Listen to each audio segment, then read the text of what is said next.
दे रहे हैं। Thank you, Javadekar ji. Thank you very much. I now request Sri Digvijay Singh ji. Sir, you have 15 minutes, sir. धन्यवाद माननीय सभापति महोदय। माननीय प्रकाश जावड़ेकर जी की जो पीड़ा थी वो उनके इस भाषण में उजागर हुई है और हमें इस बात की उम्मीद नहीं थी कि जिस व्यक्ति ने अपने बैंक के कार्यकाल में जिसने ट्रेड यूनियंस में रह के काम किया हो, आज जब पूरे देश के trade unions including bank employees वो जब 2 दिन तक हड़ताल पर रहे, उसके बारे में आपने एक शब्द नहीं बोला। प्रकाश जावड़ेकर जी, कहीं ना कहीं कमी रही है। या तो आपने जो यहाँ जानकारी दी उसमें कमी है या आपने माननीय ट्रेड यूनियंस की भावनाओं को नहीं समझा है। माननीय सभापति महोदय, पक्का टाइम नहीं। 2 दिन से लगातार ट्रेड यूनियंस की केवल बीएमएस को छोड़कर, हालांकि बीएमएस की भी पीड़ा है, उसका भी मैं उल्लेख करूंगा, लेकिन पूरे ट्रेड यूनियंस देश के उन्होंने 2 दिन तक हड़ताल रखी। और इश्यूज क्या थे? मोटे तौर पर लेबर कोड, 4 लेबर कोड लाए गए बिना ट्राइपार्टाइट कंसल्टेशन के। जैसा कि हमारे माननीय सदस्य ने कहा, षणमुगम साहब ने, कॉमरेड ने, इंडियन लेबर कॉन्फ्रेंस लगातार हर वर्ष होती थी और उसका काम क्या था, उसका उद्देश्य क्या था? उस कॉन्फ्रेंस में एम्प्लॉयर, एम्प्लॉई और सरकार तीनों मिलकर चर्चा करते थे, ट्राइपार्टाइट कमेटी बनती थी और उसके ऊपर से पॉलिसी निर्धारित की जाती थी जिसको कि सरकार उसका पालन करती थी। लेकिन केंद्र सरकार के कान पे जू नहीं रहेगा। लगातार हड़ताल हो रही है, लगातार नाराजगी हो रही है, लेकिन सरकार की तरफ से, माननीय श्रम मंत्री जी की तरफ से भी कोई ना उनको बुलाया गया, ना बातचीत की गई, ना उस पर कोई उन्होंने टिप्पणी की। माननीय सभापति महोदय, मैं हमेशा इस बात को कहता हूं, किसी भी प्रजातंत्र और किसी शासन तंत्र में नियत के आधार पर नीतियां बनती हैं और ये नियत क्या है, इस बात को मैं उल्लेख करना चाहता हूं। उनकी मांग क्या थी? लेबर कोड समाप्त करो, निजीकरण समाप्त करो, शासकीय संपत्तियों को बेचना बंद करो और महंगाई कम करो। इसमें कौन सी ऐसी मांग थी जिस पर कि आप चर्चा नहीं करा सकते थे? मैं हमेशा इस बात को कहता आया हूं, भारतीय जनता पार्टी मूल तौर पर, आज से नहीं शुरू से, ये पब्लिक सेक्टर के खिलाफ रही। जब पंडित जवाहरलाल नेहरू बड़े बड़े पब्लिक सेक्टर यूनिट्स डाल रहे थे, उस समय तत्कालीन जनसंघ इसका विरोध करती थी क्योंकि वो कॉरपोरेट के पक्ष में रही है, गरीबों के खिलाफ रही है, किसान और मजदूरों के खिलाफ रही है और उनकी ये चारों बातें उनकी नीति में आप उसको देख सकते हैं।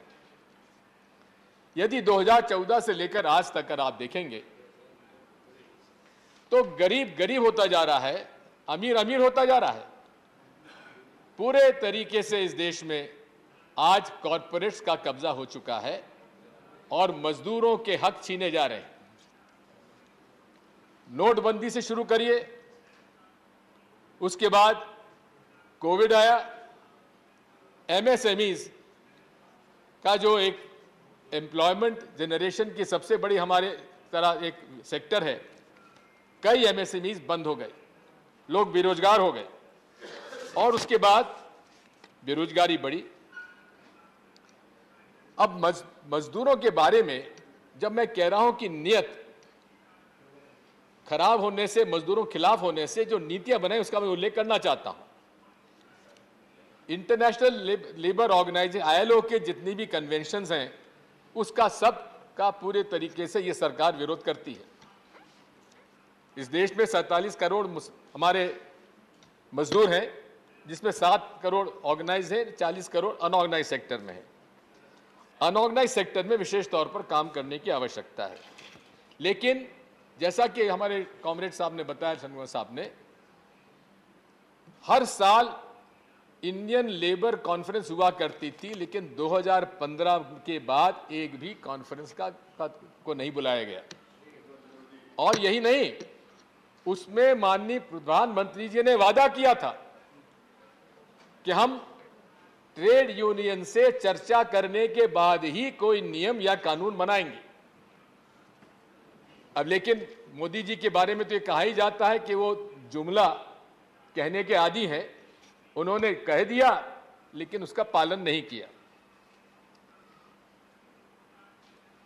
44 मजदूरों के हित में जो कानून 1927 से आज तक ब्रिटिश हुकूमत के समय से बने थे, उनको समाप्त करके 4 लेबर कोड बनाए गए। और उसमें विशेष तौर पर अगर आप देखेंगे, पूरे लेबर कोड में एम्प्लॉयर्स के प्रति अनेक कदम उठाए गए, सुझाव दिए गए। और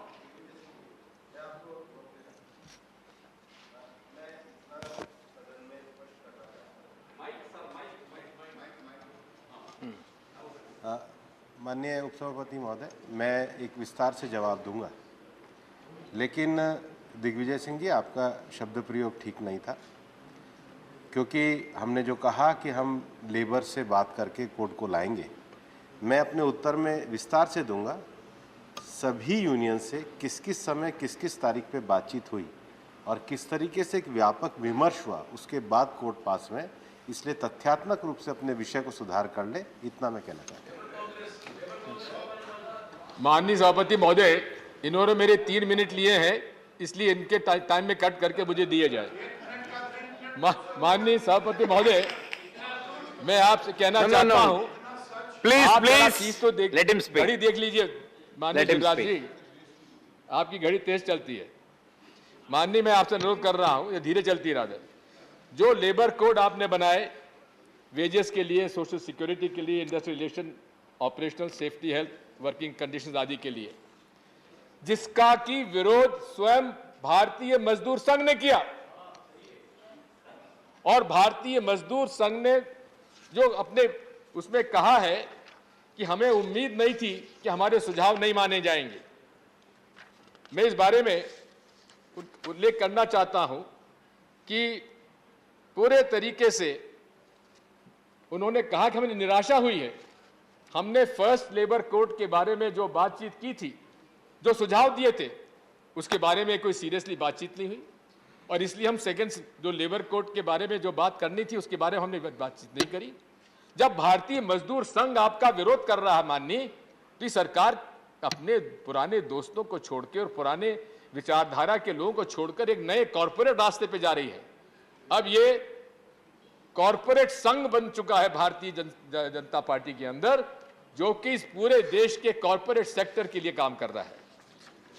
माननीय सभापति महोदय, मैं आपसे अनुरोध करना चाहता हूं कि माननीय मंत्री जी ने अभी मुझे टोक कर कहा कि हमारा कंसल्टेशन हुआ। और किससे कंसल्टेशन हुआ?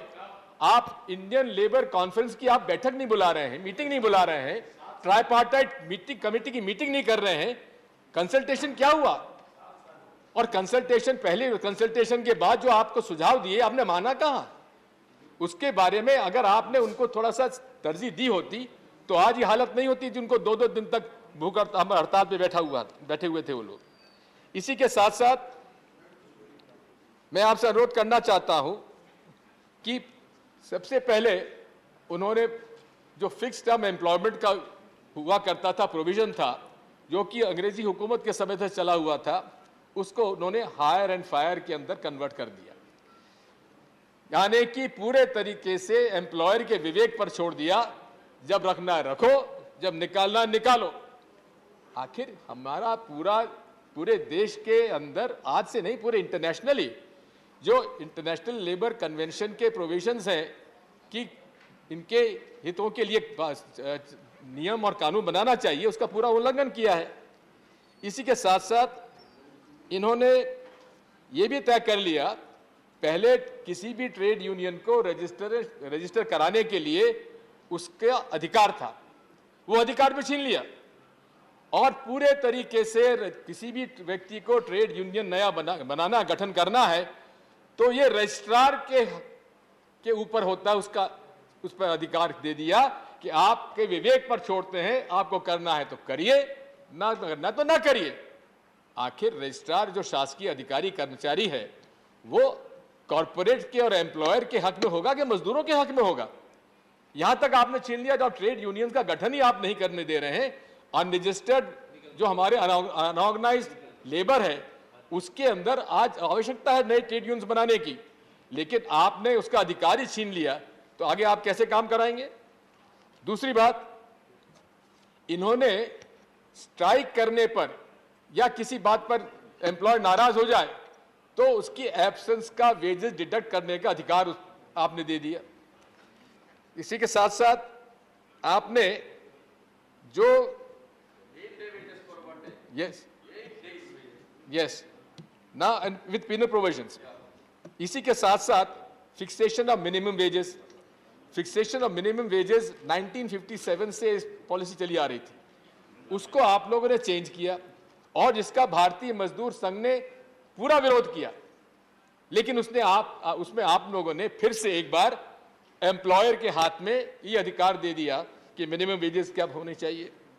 इसी के साथ साथ यदि आप देखेंगे तो भारतीय मजदूर संघ ने इस बात को कहा था कि रेप्टकॉस जजमेंट जो हुआ था 1991 में, उसके आधार पर आप मिनिमम वेज तय करिए, हम लोग उसको स्वीकार करने के तैयार हैं, लेकिन उस पर भी आपने तरजीह नहीं दी गई।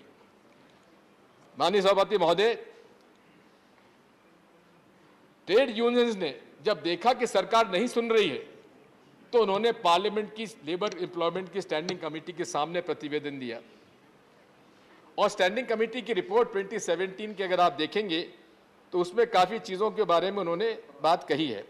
मैं विशेष तौर पर इसका उल्लेख करना चाहता हूं कि ESIC में जिस प्रकार का एरियर्स है, अगर आप देखेंगे तो उनमें लगभग 4,460 करोड़ का एरियर्स है 2021 में। ये स्टैंडिंग जो हमारी स्टैंडिंग कमेटी की रिपोर्ट है 21-22, उसका मैं उल्लेख आपके सामने कर रहा हूं। इसकी रिकवरी के मामले में का मंत्रालय बहुत उसका उदासीन है, क्योंकि ज्यादा से ज्यादा एम्प्लॉयर जो कि इस मामले में उदासीन है उनसे आप रिकवरी नहीं कर रहे हैं, तो आप किसके पक्ष में हैं? एम्प्लॉयर के पक्ष में है या मजदूर के पक्ष में है? यस, आपके मंत्रालय जो है हुजूर एम्प्लॉयर के लिए नहीं बनी है मंत्री महोदय, ये मजदूरों के हित के लिए बनी है। और उसमें हम स्टैंडिंग कमेटी ने प्रस्ताव दिया था कि 50,000 से जुर्माना बढ़ाकर आप 10 लाख रुपए किए, आपने वो भी नहीं किया। कैसे कह सकते हैं कि आपकी ये पूरी सरकार जो है आज मजदूरों के पक्ष में काम कर रही है? सभापति महोदय, इसी के साथ मैं आज कहना चाहता हूं कि इन्होंने gratuity employers contribution to the gratuity जो कि 4.8 to 5% हुआ करती थी, उसमें कोर्ट में रिकमेंड किया गया कि 2% कर दी जाए। क्यों कर दी जाए?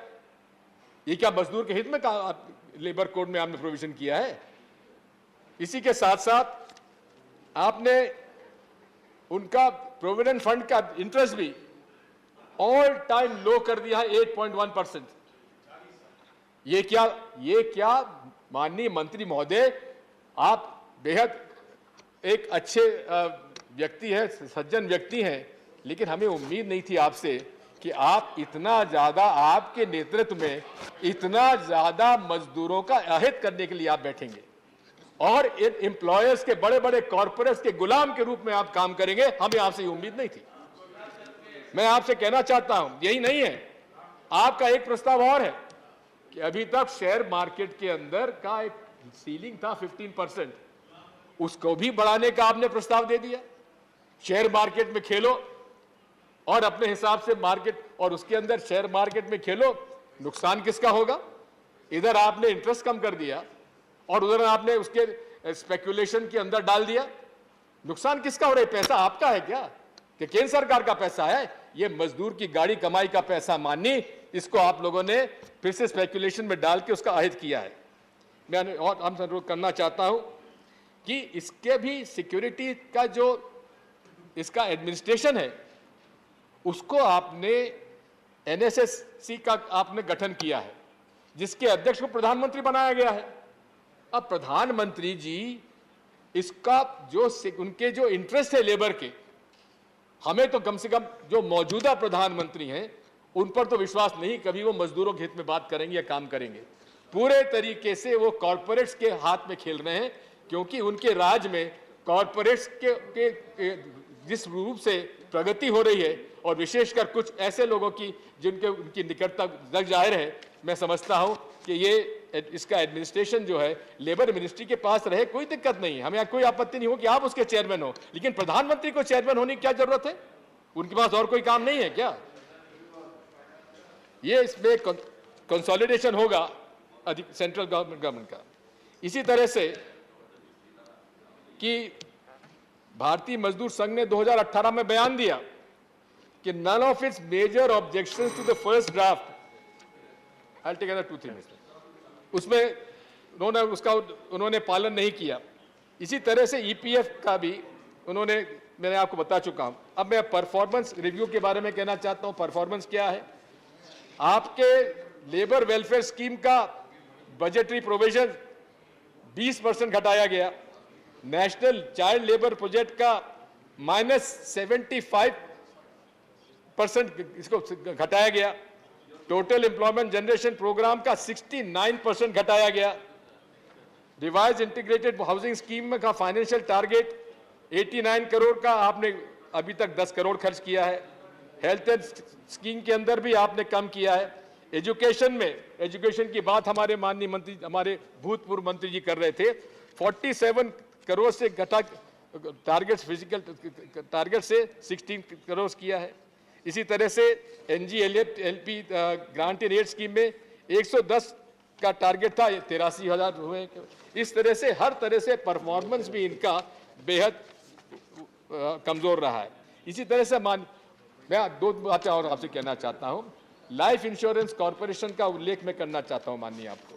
लाइफ इंश्योरेंस कॉर्पोरेशन का यदि आप देखेंगे तो मोदी जी की सरकार आने के बाद जहां एजेंट्स में कमी आई है, उसी तरह से हमारे जितने कस्टमर्स थे उनमें कमी आई है।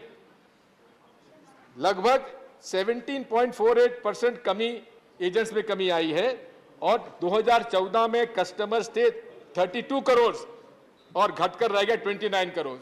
इनकी नीतियों के कारण पब्लिक सेक्टर यूनिट्स में आप उनकी प्रॉफिटेबिलिटी कम होती जा रही है, ताकि एलआईसी को का निजीकरण करने का उनका जो उद्देश्य है उसका पूरा हो सके।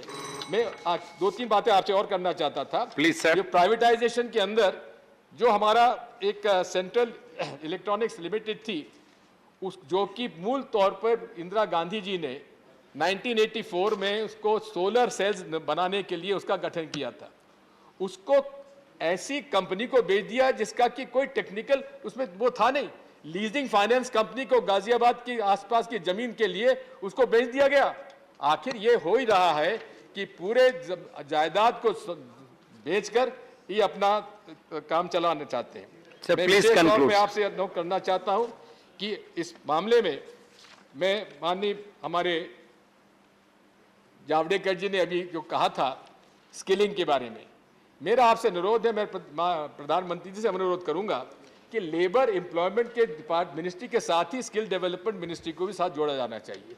Implementation of apprentice and also trade वगैरह के लिए, पॉलिटेक्निक्स वगैरह के लिए इसमें आईटीएस का पूरा लेबर के पास शुरू से रहा है, उनको इसके साथ हटाना गलत था। Thank you Digvijay Singh ji. Only sir one thing, मैंने मंत्री से अनुरोध किया है, इंटक हमारी कांग्रेस की जो लेबर ऑर्गेनाइजेशन उसके साथ बड़ा भेदभाव किया जा रहा है। मैंने माननीय मंत्री से अनुरोध किया है कि आपका जो जनरल वेरिफिकेशन होना था 2011 से 14 से पेंडिंग है, उसका आप अनाउंस क्यों नहीं करते हैं? हमारे इंटेक के रिप्रेजेंटेटिव्स को इनवाइट नहीं किया जाता हमारे उसमें ट्राइपार्टाइट मीटिंग के अंदर। इसलिए माननीय अध्यक्ष, मैं आपसे निवेदन करना सभापति महोदय, Thank इस you. मामले में आपको देखने की आवश्यकता है। बहुत बहुत धन्यवाद। Thank you sir. सर, अरे आपको क्या लेना है लेबर से? Rule number please, rule number